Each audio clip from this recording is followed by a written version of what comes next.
to filter in, I'll take your cue and start whenever you want me to. I think I'll go ahead and get us started since we only have an hour and folks can join. We are so excited to be joined today by all of you and by Harding Ison-Bowman from the Providence School.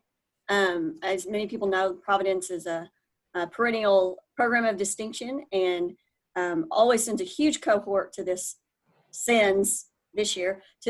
summit. And we're always glad to have you guys. And Harding is representing the program to present today on Writing for Purpose. So we really appreciate that. So I'll turn it over to you. All right. Thanks so much. Big shout out to Katie Helton, the mastermind behind all this. There just don't seem to be many hiccups when you're involved. It's just so smooth. I appreciate it. Well, thanks. I don't know about behind the scenes from your point of view if it seems smooth. We won't let anybody know about that. That's awesome. Well, I'm assuming everybody can see my screen. I'll get us started here. I know folks are still filtering in from lunch, but how many do we have on this session? Oh, okay. I can see Mr. Sean Goggin from Providence. What's up, sir? I don't know if my boy Teo is on here. You know how when you're always at the KEXAC conference every summer, you have those people and you may not know their name, but those familiar faces that you see every year. I finally learned a few of those names. Shout out to David Sullivan. He's been a mentor of mine for, once a year mentor, seeing him at the conference every year. And Teo Costello, he's a great guy as well. Been kind of fellowshipping with those gentlemen for years now. So it's good to see everybody, familiar faces, new faces, everything. So great turnout for a virtual version of the KEXAC conference. I think that's a testament to what a high quality production they put on every year, that we just still have such a big draw despite the distance style here. So appreciate everybody being here. This is going to be an interactive session. So if you are feeling froggy and feeling brave, I want to invite you to share your video feed so we can see each other and just really do our best to feel like we're having an interactive experience, a collaborative experience.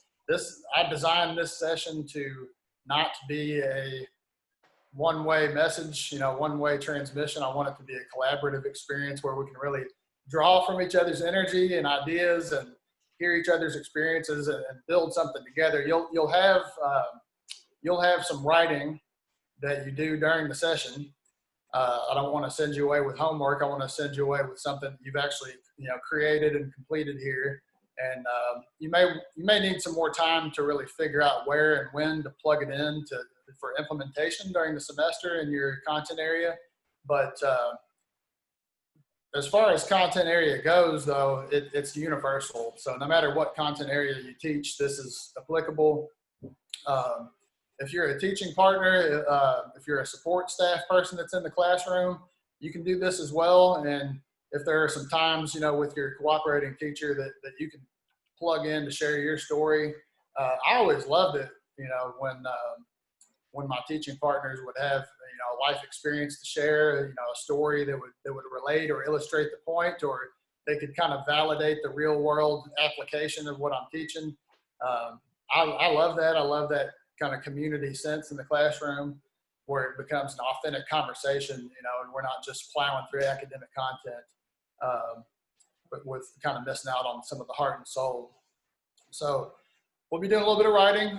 If you have a pencil or pen handy, go ahead and get that ready. And I like analog. I like to, write just by hand and do it old school. If you want to type and do a notes document on your computer, that's fine too. So just be ready to do a little bit of that. And I don't know if you were tuning in at the very beginning, but I was asking Katie if folks can unmute themselves. There'll be times when I want to discuss and share out, and you write down some things. I'll have a kind of a time guideline on the screen when I ask you to write. It'll be maybe 4 or 5 minutes tops, and then at the end of that time, I'll be asking for some share outs, and who wants to share a little bit. That's not mandatory, but I think the more interactive we are, the better. So if you're comfortable unmuting yourself during those times, just read a little snippet of what you wrote. I think we'll find that we can really relate to a lot of the experiences that we've had and sort of say, aha, me too. And that's that's kind of cool because that's the same feeling that we want our students to get, that aha, me too. You know, I can dig that. I've been there, or I've seen adults in my life go through that, and that makes sense. I can connect, you know, now to the real world from what you're saying. So, all right, I think if everybody can hear me okay, see me okay, I think we're good to go. Okay, let me dive right in here.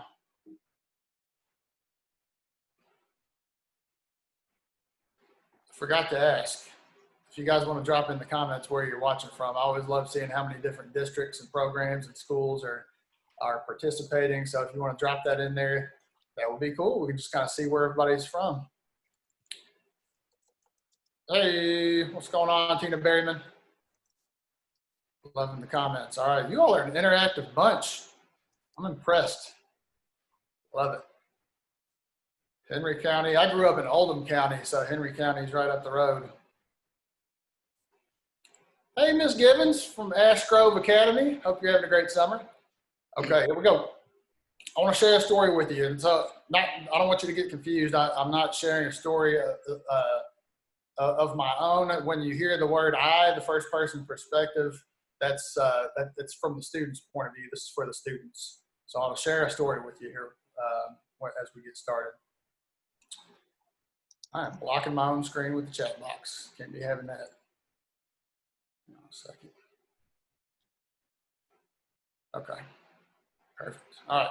We are a group of people who have struggled in our past lives. So just picture your students saying this. Home is hard, school is hard, and sometimes we feel like giving up. In fact, the future we're headed for doesn't look that great at times. But here in this new place of fresh starts, good things will happen for us, but they won't happen by accident. We need to focus on having a taste of success every day and be intentional about building our confidence and our skills. We can do some of this alone, but we will also need the strength and synergy of the team. The key to a great team is that we can talk about our individual strengths and weaknesses. We can celebrate our strengths and manage our weaknesses. If we had a baseball game, some of you would do better than others. And if we had a spelling contest, some of you would do better than others. And it wouldn't be the same group of winners both times. We can be proud of our strengths and be okay with our weaknesses. Weaknesses can be managed with hard work, consistency, and the right training. We will be proud of our hard work, consistency, and training. If we become a great team, the team will help create the hard work, the consistency, and the training, and we will all share in the joy of helping improve one another's futures. We are interested in one another, and we want each one of us to succeed to the highest level possible. So that is the story that I'm inviting you to build in your classrooms this year. And yours may be less specific, or it may be as specific, but a different kind of set of core values in there. That story is kind of an archetype story. It's a story that has a purpose of communicating some social emotional things, some character training in there, some character education, some core values. And so your core values that you think are the most important for student success in your classroom may be different than the ones I've spotlighted in there in my story. And we can come back and kind of glaze through that again if you want to see that again, or of course it'll be available up on the KAES website. But that the great Les Brown talks about, when he's doing his work as a motivational speaker, what he's doing is interrupting the story in your mind. We have so many negative thoughts, and we have so many, pieces of baggage and, kind of preconditioned programming from our past experiences. A lot of young people, as you know, didn't have a great experience in school before they got to you. So, never take lightly the fact that we're we're maybe breaking some patterns. You know, we're getting in there and redoing some programming. We're breaking some patterns. We're setting up some new ways of thinking, some new ways of acting, new strategies, and a new mindset too. So the story is something that I just showed you, is something that is a way of reprogramming. It's a way of setting up a new mindset, a new piece of programming for students to build on and rely on, that is woven throughout their time in your classroom. I'm Harding Ison-Bowman, like Katie said. I've been at the Providence School for 10 years. Shout out to my lovely wife, Maddie.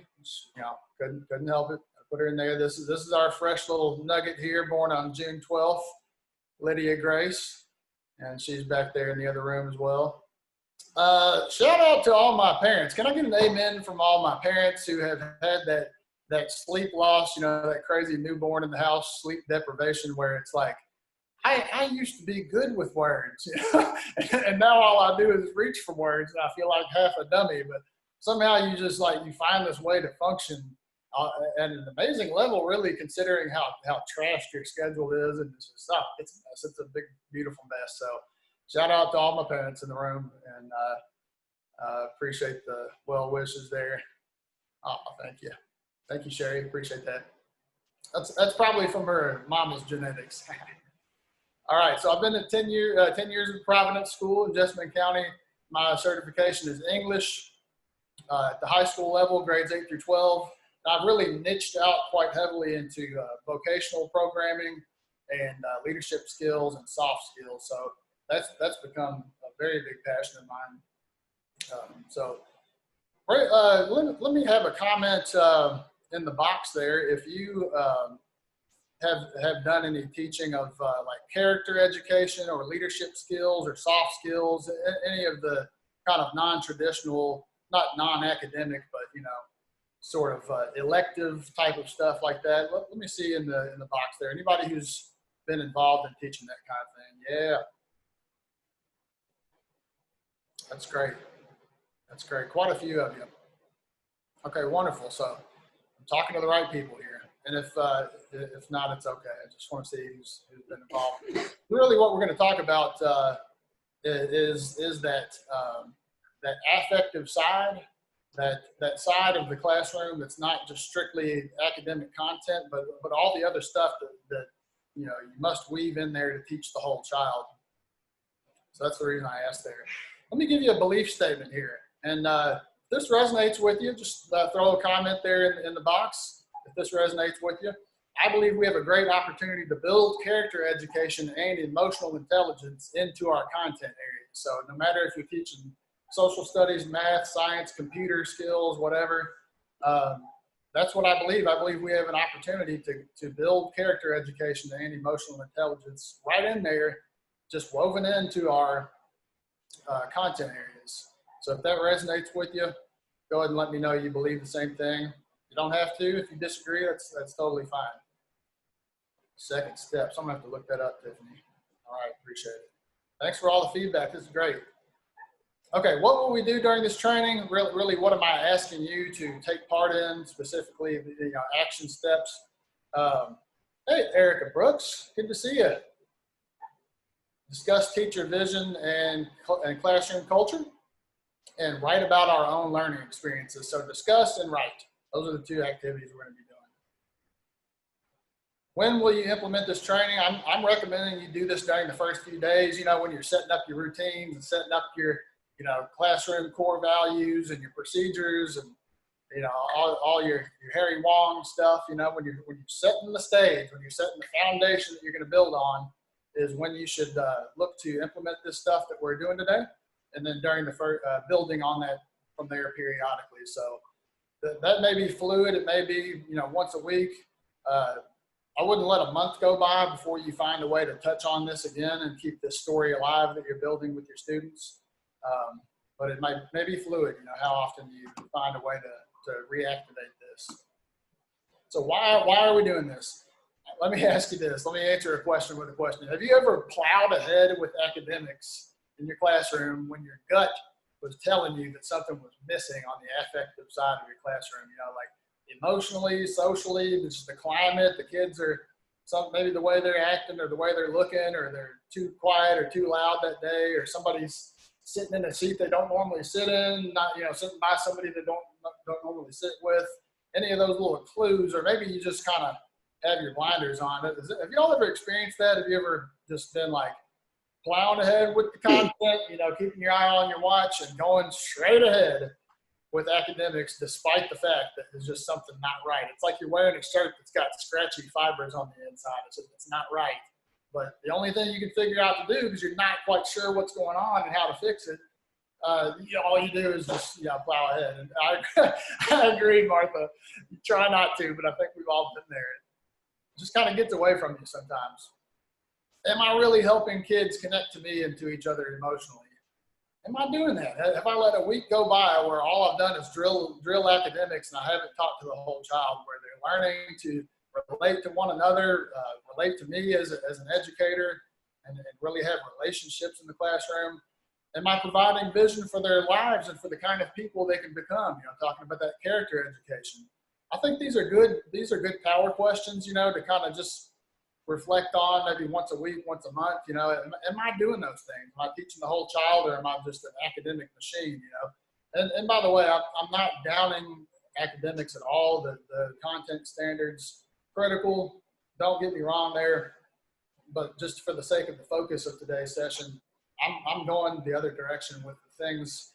It seems like the pendulum swings, on the school level or the district level. Sometimes we're really driving academics harder, and then sometimes we swing back the other way, and we develop and train and focus intently on the effective side. So this is all about that. Maybe the Office of Teaching and Learning, or your first year teacher mentor, or the people that are training and overseeing you, maybe they're not as much focused on this affective side. So hopefully this will help you and equip you in a way that you may be kind of deficient in or hungry to learn more about. Am I offering something more than a live Khan Academy in my classroom? Oh, if you can't say amen, you got to say ouch on that one. And I think I've done that before. So we want to be more than just a live Khan Academy. And once the race is on, once the semester is underway, it's like, good luck stopping that train. You've almost missed your window to really set the foundation of the values that you want to have in place for that semester. So you want to start at the beginning. And let me start at the beginning in my journey, my teaching career. When I started teaching, I had some discipline problems in my classroom. I'm sure the principals were fielding some complaints about me. There was just a rough atmosphere. I wasn't connecting well. I didn't have anything to say to the kids who didn't naturally like me, right? Like I couldn't relate, had trouble relating to them. I didn't know where to begin to kind of bridge that gap. I wanted to learn their stories, but then looking back, perhaps I should have started with sharing my own story instead of expecting or hoping to learn more about them without sharing anything about me. So this is the blurb of this session. I just want to put it back up here to kind of focus us as we go here. Learn to tell the story of your own learning experiences. So I talked about sharing, the value of starting with you, starting with the leader. I'm setting the tone. I'm modeling. Let me share my own learning experiences with you and my learning challenges, learning strengths, so we can have a real conversation about approaching this year's content together. From that learning side, what is the experience of learning that we have, and how do we put that to good use, sharing that story so we can succeed together. Benefits: it helps humanize you as the teacher, and it helps engage the students and draw them in. Okay, like I'm dealing with a real person. This teacher's not a robot. He's sharing a little bit and starting a conversation about real things that we've all been through.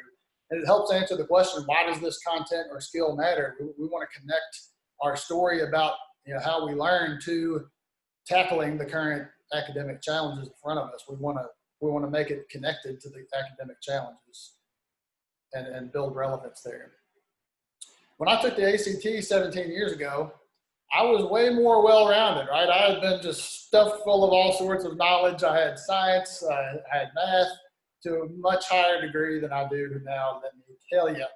So my science and math scores were higher. And today, I taught an ACT prep class, I think a year ago or so. And just to kind of put myself back in their shoes and go through what I was asking them to go through, I took a practice ACT online, and it brutalized me. I forgot how tough it is just to focus on that many questions, moving that rapidly. But anyway, my English and reading skills are even higher than they were before, right? So like what I was already good at, I'm even more strong in now. And then my math and science, it's over. I've crashed. You don't want to be tutoring anybody in math and science. So what is that? And that may be true for you guys too. If you took the ACT again, maybe you would find yourself even more specialized. In high school, we're asking people with specialized, gifts and abilities and strengths and learning styles. We're asking them, to generalize really and try to master a broad range of skills and content and concepts. So, my story about the ACT, what does that suggest about our high school educations as it relates to our future? So, and this is kind of a generic story, like if you don't manage to get very specific with your core value story that you want to build with your students this semester, if you don't manage to get that specific, maybe you start with something a little bit more generic. And this is kind of like before I really had my classroom values and my, character education values dialed in. This is kind of how I started with trying to sell, the relevance and the value of some of the content skills that I was teaching. I would say things like, well, every standard does impact grade average, so they're all important in an immediate sense, but we really don't need to feel stupid or unsuccessful if every skill doesn't come naturally to us, right? Like, why be harder on ourselves than life is already, dealing us? Don't you dare feel stupid or unsuccessful if you don't just like click with every skill or content across the board in your school day. Also, working on challenges that don't appeal to us. It's like, what if I just really am struggling with this? Why should I bother to push through? Maybe this grade won't affect my GPA that much. Maybe this class isn't that important in my future. Maybe I'll just kind of bail and scrape by with a D, or just, somehow just kind of, throw in the towel here. Well, the reason I advise students not to do that, I say this, working on challenges that don't appeal to us or cater to our strengths, it's a great opportunity to develop grit, resilience, self-awareness, and teamwork. So I don't know if that resonates with you guys. Have you all ever said anything like that to your kids? Have you all ever kind of explained the value of doing things that don't necessarily appeal to us, or the value of doing things that don't come naturally to us, and kind of how to approach that with your self-image, your self-esteem intact? Maybe you guys have used things like that as well. A little bit different story here. When I was a high school student in Algebra 1, I got so frustrated with, and I guess I just had always been, pretty successful student, but this was the first class I took where I was really just in a tailspin and starting to feel like I wasn't going to make it, just that feeling of desperate, like I'm going to fail and there may not be anything I can do about it. So, you know what, I'm just going to sort of check out and not pay as much attention to the teacher and find a little bit more entertainment in some of my goofball classmates, who are playing with their pencils and breaking stuff and causing a ruckus. So in Algebra 1, in this class that particular year, I started to shirk my homework, and the more I got frustrated and felt unsuccessful, the more I kind of fell off and stopped doing the action steps that would help me stay on track. And eventually my parents caught on, and they really came down with a vengeance and forced me to get some tutoring, which, what a blessing, I had access to that. And they created this little signature form where they would send, an initial, yes, Harding did his homework, and they'd send it, and I had to pull it out of my backpack and give it to my algebra teacher, and he would say, yes, I've checked, he's done this, and now I'm sending it back. So they had this little pass back and forth. Wow, I guess that would be a Google form now. We're getting old, folks. I just realized that. So, if I'm saying this to a student, it's like, look, you may look at me, big teacher with this little polo shirt on, and he's, graded in his content area. Maybe he's just naturally smart and gifted at all school subjects because he's a teacher after all. Well, nope, I'm standing here with my big shiny master's degree in English education telling you that I almost failed algebra, you know, and if it weren't for the interventions and the support, I had to get help. I was terrible at asking for help, but at least, thankfully it was kind of forced on me. And if you guys, if you, my students, don't have access to, individual paid tutoring, guess what we do have? We do have after school study hall. We do have people, retired people in the community that are glad to help. And we don't worry about how. It has nothing to do with writing. I'm sorry? Somebody said something there and I couldn't quite catch it. All right, I don't know who said that, but thanks for the comment. So yeah, if you're talking to your students about this, you may not have access to some extra tutoring help, but you do have after school study hall. We will find a way to meet you there. If you keep your desire high and your energy high and your commitment to learning, your commitment to yourself to finish what you started, then we'll figure out a way to help you. Amen. Okay. So move here. Just one more kind of layer of why should we bother learning about this together. This may not be brand new to you guys, but just to put it in front of us to keep us mindful of the struggles. Like we are working uphill. We're working against the current of all the negatives, all the multiple factors that are always at work just in the background. Before your kid even makes it to school, maybe before they even set foot on the bus, here's what, some of the things they're working up against. Difficult home lives, trauma history, cray-cray hormones, middle school, high school teachers, you know what I'm talking about. Lack of confidence and skill in that content area.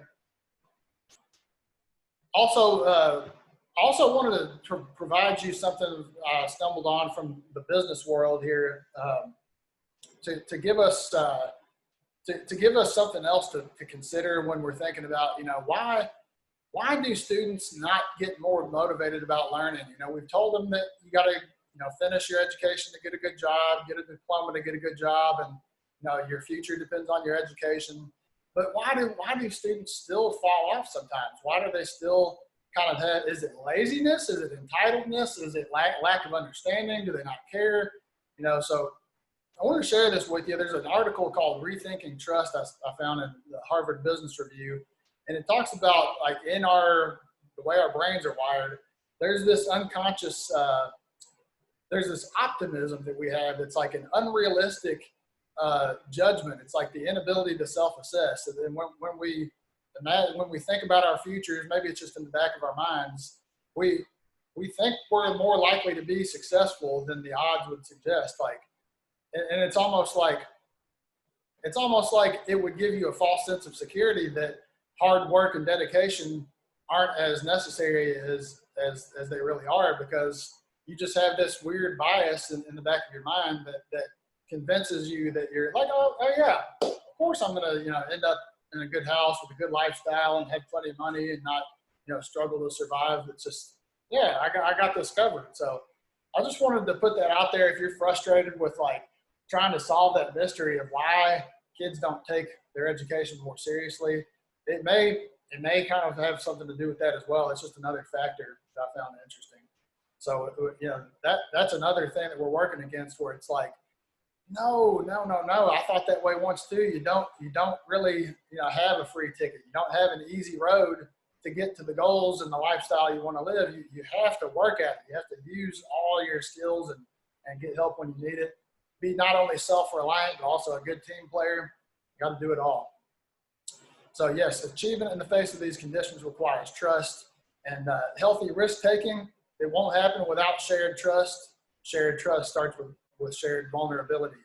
All right, so now we're getting into the meat and potatoes here. Before the class can have a shared trust, you must lead with vulnerability. It's gradual release of what you want them to do affectively, that whole child part, not just academically. We use gradual release in an academic context, right? We start with activating prior knowledge, and we do instructor modeling or pre-assessment, instructor modeling, whole group practice, excuse me, reteaching, individual practice, individual assessment, but we don't do that with affective concepts and, character training, leadership training, soft skills training. Why don't we do it with that? maybe you've heard of this new classroom learning system program. A lot of districts are adopting or taking a look at. So that is more of the, you may be asking yourself, well, if there's systems in place, programs in place that set up the foundation for success and help kids with goal setting and with performance tracking and all those things, why do we need something like what we're doing in this workshop today? Pardon me. Well, what we're doing is adding another layer on top of that academic layer.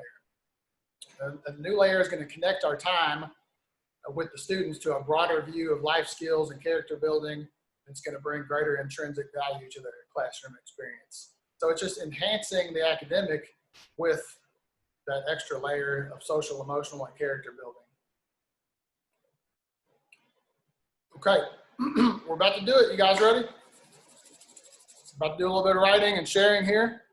So this is kind of how we're going to do it. We're going to do step 1, write about our own experiences, our own learning experiences and strategies. And step 2, make plans to connect those stories to specific moments in our upcoming semesters with kids. So just kind of plug in our stuff that we create, our ideas and our writing and our stories that we create today. We're going to, step 2, make plans to really plug that in to different specific parts in our semester. And just to kind of preview what that might look like, I use Google Slides for like everything. And so if I have something that I want to remember to do on a specific day or during a specific unit or when I talk about a specific skill, sometimes I'll just go under the slide in the little speaker notes box down there and just type myself a note, copy and paste something there. I'm sure you guys have a huge plethora of ways to remind yourself to do something, but that's an easy one that doesn't actually involve like reminders and alarms going off. It's just there. It's just built. It's plugged, physically onto your content that you're going to be teaching. So that may be a way to do it. Okay, here is our first writing exercise. If anybody has an iPhone with a cool song on it that's family friendly, and you want to be the journal time DJ, then feel free to unmute yourself and play us a song over the next 2 minutes. So let's see, it is 1:02 now. So at about 1:04-ish, we'll stop the time and kind of come back together. So just on your own, sitting at your computer, writing in your notebook, make a list as many as possible in 2 minutes. What are your unique strengths and what kinds of activities or learning come naturally to you? So let's go ahead and begin. Let's make our list for about 2 minutes. I'll bring us back together at about 1:04.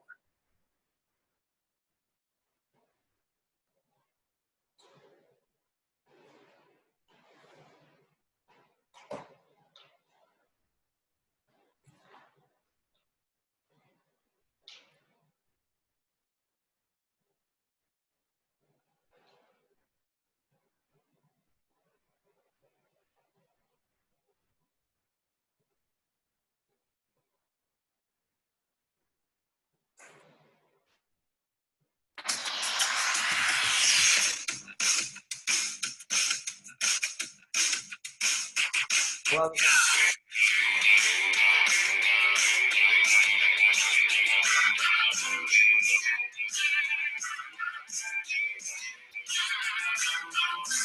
been working so hard.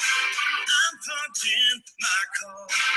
8 hours for what? Oh, tell me what I got. I get this feeling. Time to holding me down.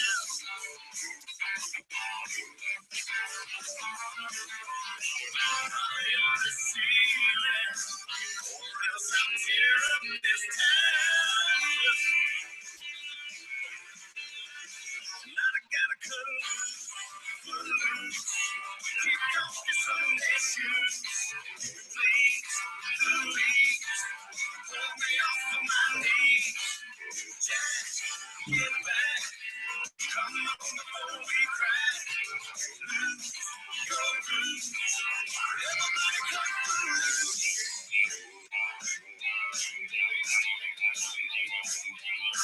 You're playing so cool, obeying every rule. Okay. Let's go ahead and finish up our last few items on our list. Who was the DJ? Who did that? That was awesome. Thank you, Amanda.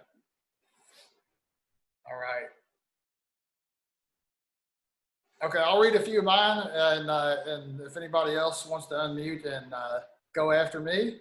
So, being in front of people, big surprise there. Acting, creating new things. Let's see, writing and reading, growing plants. Got a little green thumb, you know, not to brag, but I'm a decent little gardener, kind of for therapeutic reasons, I guess. So, yeah, kind of that creative extrovert thing going on there. All right, who else wants to share it? What are some things that you're just naturally good at? I know one thing that I try to do in the classroom, and the one way that I learn, and I try to bring that into my classroom as much as I can, is hands-on learning. I try to bring in the I teach computers. So I try to bring in as much of them being able to tear apart a computer, look at the pieces of it, put it together as possible as an example. Because in my own learning experiences, I found out that being able to do that makes it easier for me to learn as opposed to being lectured at. Yeah, for sure. Interactive, hands-on, definitely. Does that resonate with you all? Do you all find that to be true? More and more, it seems like, and I hate to say, I hate to be like cynical about it, but it's something that I think we need to focus on, kind of tackling that opposite or that objection or that request ahead of time, kind of proactively, because more and more parents are becoming aware that it's like a buzzword almost, like, oh, my student learns hands-on. And, you know, I think it's true. I think we should do the hands-on styles, but it's almost like a defense mechanism or something. Parents, I think, are starting to believe that hands-on is the only way that their kid can learn, when really it might be more of a blend of hands-on plus the visual plus the, you know, the auditory, and kind of weave all that together, and definitely not leaving the hands-on out. I think it's great. I think that's great that you make such an intentional move to include that in your classroom. Do you have an example of how you weave hands-on activities in there? Was that Martha who said that? No, it was me. Yeah. So one of the things that I do, like I said, I teach computers. So one of the first things that my kids learn how to do is they learn the various parts on the inside of a computer. They learn what the CPU is, what the RAM is, etc. And then they learn how those pieces go in and fit together like a puzzle onto the motherboard. Nice. So when they hear the word, the content vocabulary, you know, you point to the motherboard, they see it, they hear it at the same time, and they can touch it all at the same time. That's Yes. genius.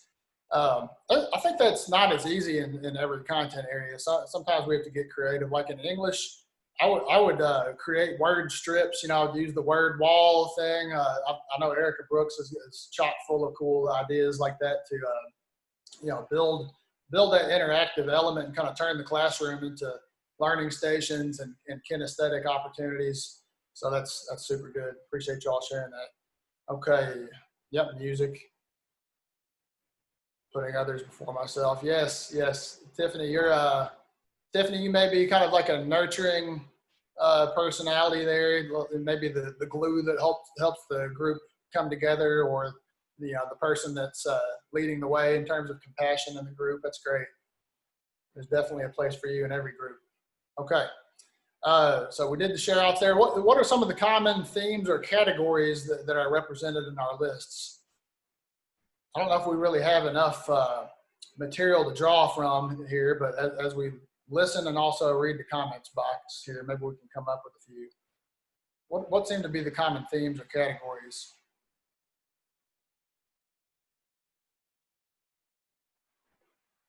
Visual learner, yep. Cool. Navy world experiences. Love of learning, yep. Overly nurturing. Yeah. Well, these are great. I think it's kind of a mix of emotional comments and also more of learning style comments here. Okay, well, we can come back to that question and try to piece together themes or categories that run through our list as we move on. Let's keep it rolling here. This will be a little bit longer. This is a specific kind of scenario, like a real event in time in your past. Right about a time when you were successful because of your natural ability.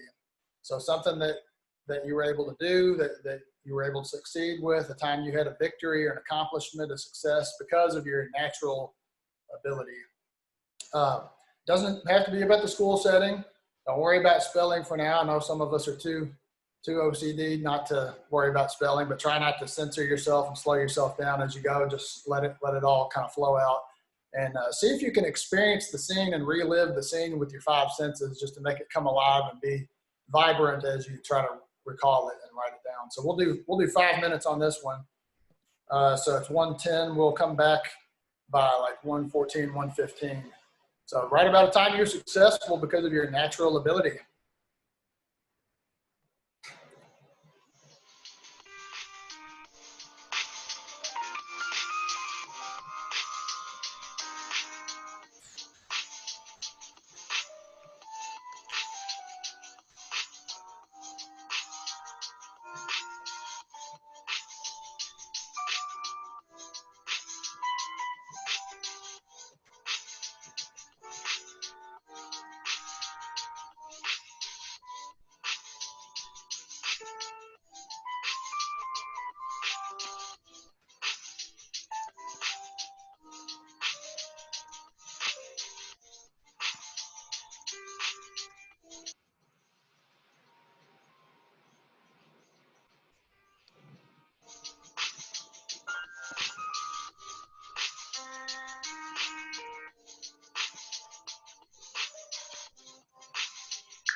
About 20 more seconds, folks. Want to make sure we keep it rolling here. And you can always definitely come back and finish your thoughts and tag on and get to the finish line once the session is over. But I think that was probably enough time to have a good solid start.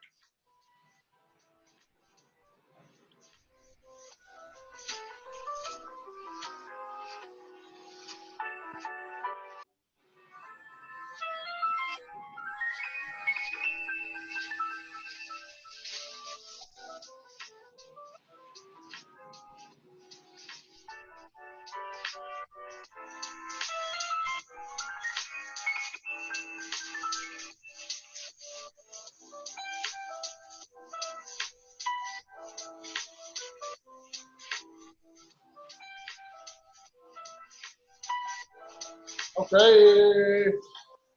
Ding, ding, ding, ding, ding. Is anybody else enjoying having your own like personal home coffee mug? You don't want to drag it to the Embassy Suites when you're doing the conference in person, but there are some perks. For example, I may or may not be wearing my house slippers right now presenting to you guys. So I don't know. Just leave that out there. Okay. All right. I am going to not do the shout out section on this one because there's another one that's really important I want to get to, but here's a couple follow-up questions, and these will be in the PDF or whatever you want to download. I don't know how that'll be transmitted, but I think it'll be probably a PDF. But how'd you feel about it? How did it lead to other achievements? I like that question because it's like sometimes, like ironically, kids are as afraid or more afraid to use their actual strengths and talents and skills. It's like you don't want to stick your head up and be weird and be like awesome at something, be the brainiac or the gifted person. But I like to talk specifically about how when you do put your abilities and gifts and strengths to use, it can often lead to other good things. It can lead to other achievements, opportunities, inspire others, on and on. So a couple follow-up questions there for you as you look back through your notes from today's session. All right. What are your areas of weakness? What kinds of activities or learning are automatically a struggle for you? Let me do this real quick. I just want to like buzz through and show you the topic questions that are in the slideshow. We will not get to all of them, but just so we don't run out of time here. So we're going to talk about areas of weakness, kind of the same list prompt from before, but flipping it and doing areas of weakness, areas of struggle for you as a learner. We're going to talk about the same story prompt, but backwards, the time you encounter difficulty because of your natural weakness. And then we're going to move into to what extent do you tend to avoid or lean into those situations. Now, I don't know about you guys, but I'm kind of like a people pleaser. I would rather appease than like stay in a tough kind of conflict, heated conversation. I'd rather just go like, oh, okay, whatever it takes to keep the water smooth, and that's not always the best strategy, but, do you avoid or lean into situations? When there's a challenge, do you tend to kind of like take the path of least resistance or really dig your heels in because you're too stubborn to quit, and what does that look like for you? Share those things. Be completely honest about, what you do in real life with challenges. What would you do if you had to go through with something you aren't good at now? Students might think that we're past the point in life where everything's a struggle. We're past the point where we have to put so much effort into figuring out new things, and we're just kind of coasting. We got our little teacher curriculum, and we just do the same thing all the time, and it's not a challenge. What if we blew their minds by sharing a recent situation where we had to go through with something that we're not good at? This box here. Yes. Self-talk. What does your self-talk sound like when you're in that situation? Isn't that a great coping strategy? Talk yourself through it when something difficult. How many of you notice that your kids, your students tend to struggle in the area of self-talk? They either don't have self-talk strategies that they're aware of, or their self-talk is just like super negative and destructive and kind of discouraging.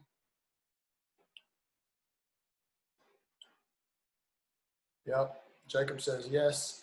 How do you know when it's time to ask for help? Like in my Algebra 1 thing, I didn't know when to ask for help. I wouldn't admit that I needed help as an Algebra 1 student. It was kind of forced on me, but it helped me recognize the benefit of getting help.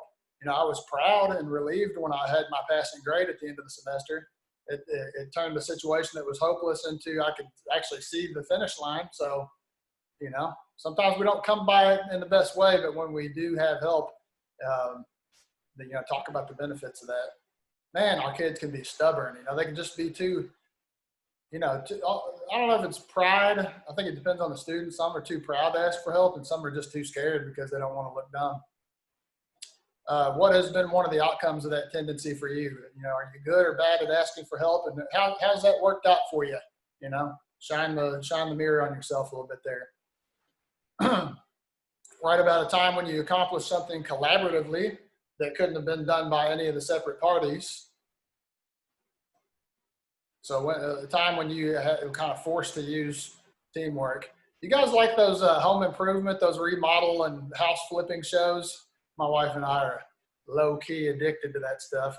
I think it's funny when they invite the homeowners in to like put up some tile or something and they're just doing a terrible job, but it makes them feel like they're invested, you know, makes them feel good.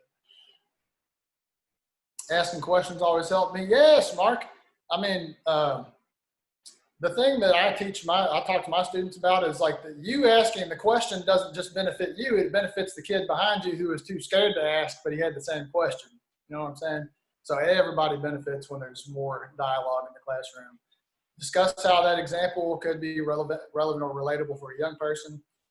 Okay, now I want to make sure, this is why I skipped ahead here, tying it together. So let me try to sink the nail here. That's what my old CRA used to talk about. She'd come in my classroom and observe me and say, okay, you did pretty well there, but you didn't sink the nail, man. You didn't nail it down at the end. So let's sink the nail here.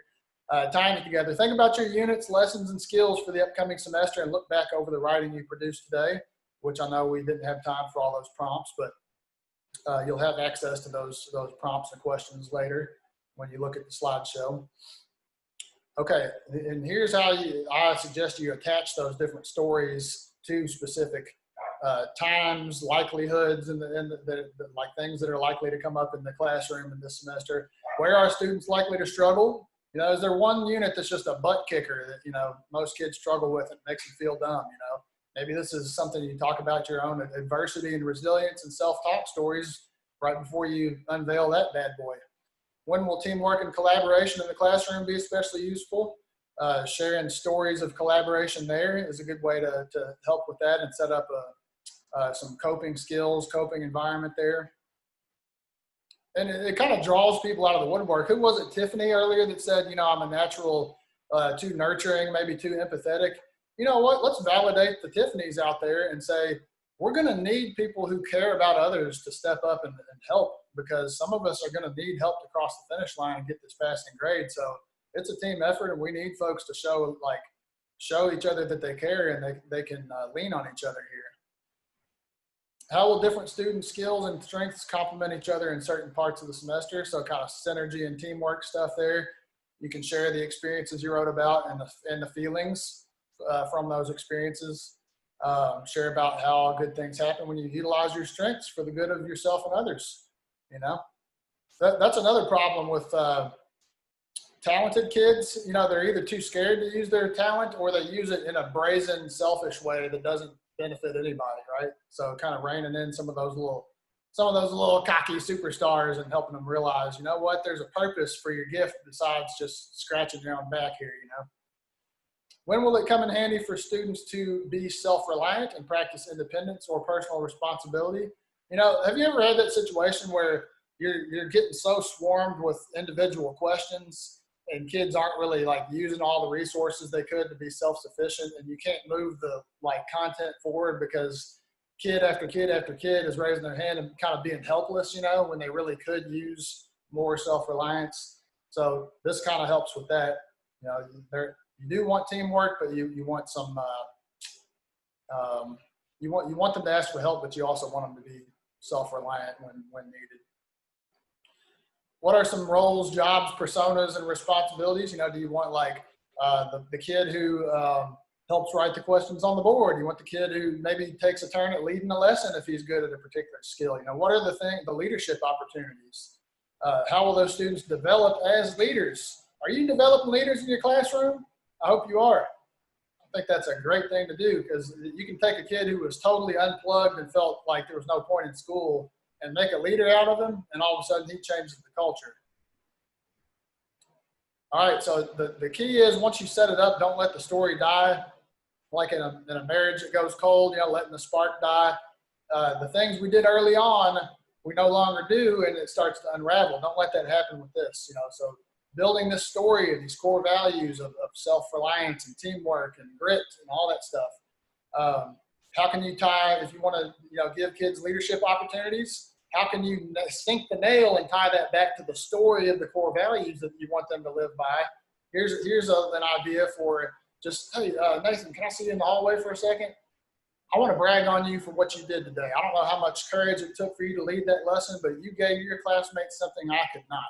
you help some of them connect to this lesson and have a feeling of success. And that's huge with tough skills like this. You know what? I wish you had been my classmate when I was learning this stuff. Way to take care of your people. Boom. I love it. Can you just picture Nathan like grinning from ear to ear, you know, just like, you know, I did something awesome.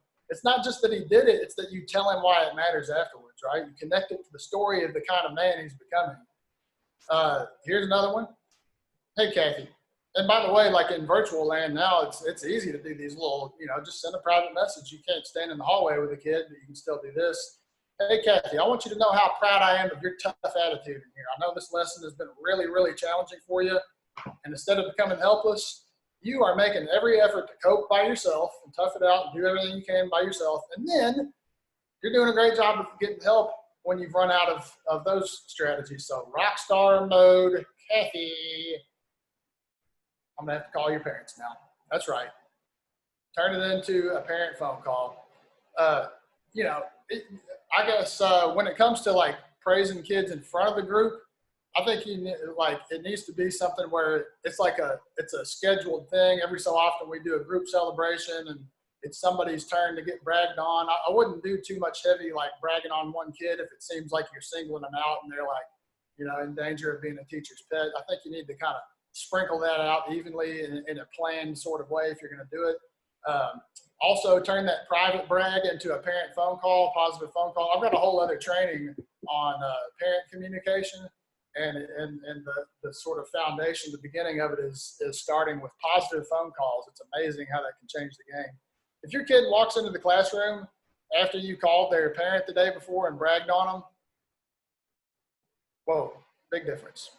Turn them into parent phone calls and brag on the kids to their parents. So these praises, these connections to the kind of moral character and the leadership skills these kids are developing, say it specifically to them and even turn it into a parent phone call if you have time, you know.